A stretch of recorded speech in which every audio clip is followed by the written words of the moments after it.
Baik, di sini saya Cahyomulia Ramadan akan menjelaskan tentang biografi Harun Yahya. Yang pertama, Harun Yahya adalah seorang pemikir atau filsuf ya, Muslim abad 21 dengan nama pena yaitu Harun Yahya yang terdiri dari dua kata itu Harun dan Yahya.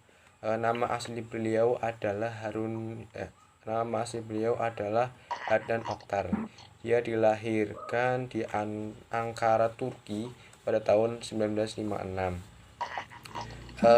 Beliau sebagai seorang intelektual muslim itu pernah mengenyam pendidikan dan termasuk orang yang sangat cerdas semasa sekolahnya. Beliau menamatkan pendidikan dasar dan pendidikan lanjutan di Ankara, Turki. Pada masa pendidikan lanjut, inilah awal komitmen yang kuat baginya tentang Islam.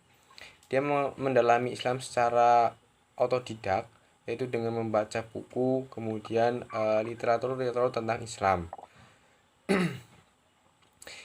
ilmu umum, bahkan ilmu tentang filsafat maupun teori evolusi. Dan hasil dari pengetahuan dan pemahaman yang berkaitan dengan fakta penciptaan, ia beritahukan kepada orang-orang di sekitarnya. Sejak usia pendidikan, Harun Yahya sudah terlihat sebagai sosok yang memiliki watak berdakwah tinggi menurut penuturan teman-temannya. Kemudian Harun Yahya juga dikenal sebagai sosok yang memiliki pandangan dan kepribadian yang baik. Ya, yang berikutnya adalah pandangan Harun Yahya tentang evolusi makhluk hidup. Yang pertama adalah fakta penciptaan yang meruntuhkan evolusi makhluk hidup. Jadi asal usul adanya kehidupan dan apa yang muncul di dunia ini tidak serta-merta muncul karena kebutuhan, sebagaimana secara umum dinyatakan oleh Darwinisme dan filsafat materialisme.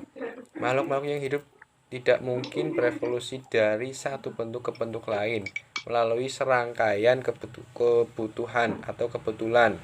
Sebaliknya, semua makhluk hidup ini diciptakan sendiri-sendiri dan tanpa celah. Sementara pada abad 21 menjelang, ilmu pengetahuan memberikan hanya satu jawaban bagi pernyataan asal-usul kehidupan, yaitu adanya penciptaan.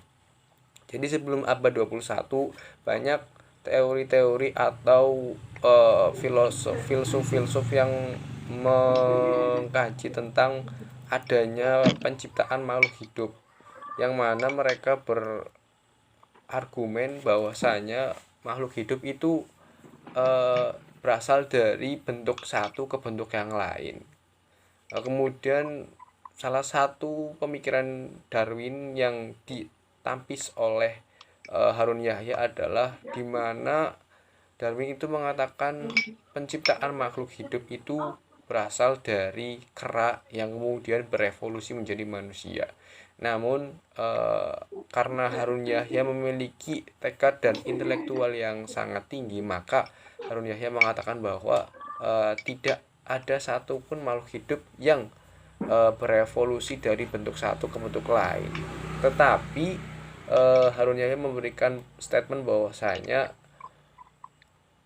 makhluk hidup itu ada karena adanya penciptaan, yaitu oleh sang yang maha kuasa atau Tuhan. Yang berikutnya adalah implikasi pandangan Harun Yahya tentang teori evolusi makhluk hidup dalam hubungannya dengan sains dan agama. Pendekatan sains, filsafat, dan agama, Harun Yahya dalam kajiannya tentang teori evolusi telah memposisikan secara jelas bahwa teori evolusi merupakan teori sains yang materialistik dan ateistik, di mana Harun Yahya dan para pendukungnya juga berupaya mensinergikan sisi ilmiah, filosofis, dan teologis Islam untuk menunjukkan kekeliruan teori evolusi. Gagasan alternatif yang dilancarkan oleh Harun Yahya dan para pendukungnya disampaikan dalam bahasa yang cukup sederhana, jelas, dan disertai sajian ilustrasi menarik bagi para pembacanya. Meskipun karyanya disampaikan dalam bahasa yang sederhana, namun mengandung muatan makna dan maksud yang provokatif. Kemudian upaya tersebut juga terbukti dari manajemen syairnya yang terorganisir, profesional, dan lancar berbuat kuat untuk upaya para pendukungnya. Sesuai perkembangan sains dan teknologi, berbagai media di informasi manapun dipergunakan untuk menyebarluaskan syair Islamnya. Sebagai kaum intelektual, menganggap Harun Yahya sebagai contoh keberhasilan pemikir Islam abad ke-21 yang mampu memadukan sains dan agama. Mungkin itu saja yang dapat saya sampaikan. Silakan dilanjutkan ke materi kedua.